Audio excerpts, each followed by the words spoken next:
Well, overall survival is one of the most relevant endpoints to achieve. It's the hardest endpoint to impact, certainly in metastatic breast cancer, traditionally it has been, to significantly improve overall survival. And it's the one that is most meaningful to patients and to physicians, especially when you can maintain quality of life.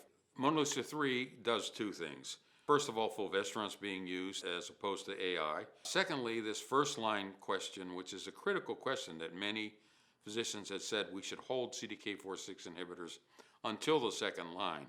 Mona Lisa 3 really included a large cohort of first line patients and showed a dramatic impact there in terms of an improvement in progression-free survival, but more importantly, overall survival.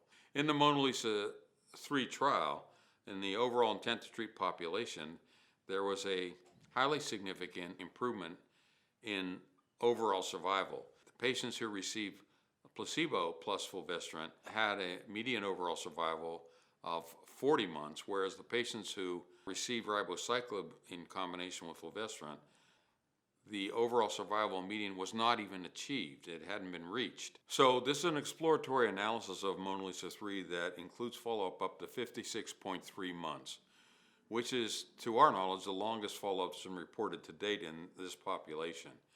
And what we've seen is the survival advantage that was initially reported has really been maintained. There is a statistically significant improvement in overall survival that's maintained out at 56.3 months, just under 5 years.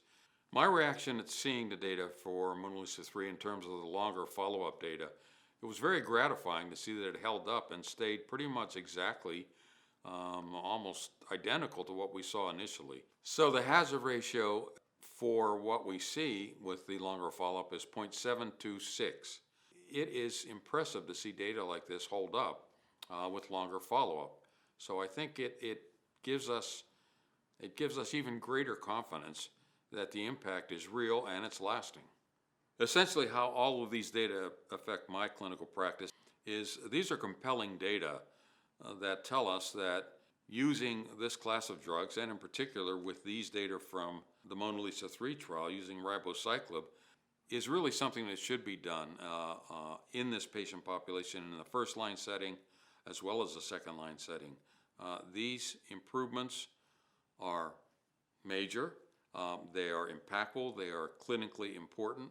I think they come at the same safety profile that we've seen in the past with drugs in the class, and I think that the quality of life data really hold up that we don't have any negative impact on quality of life, while we have an important impact in outcomes, most importantly in overall survival.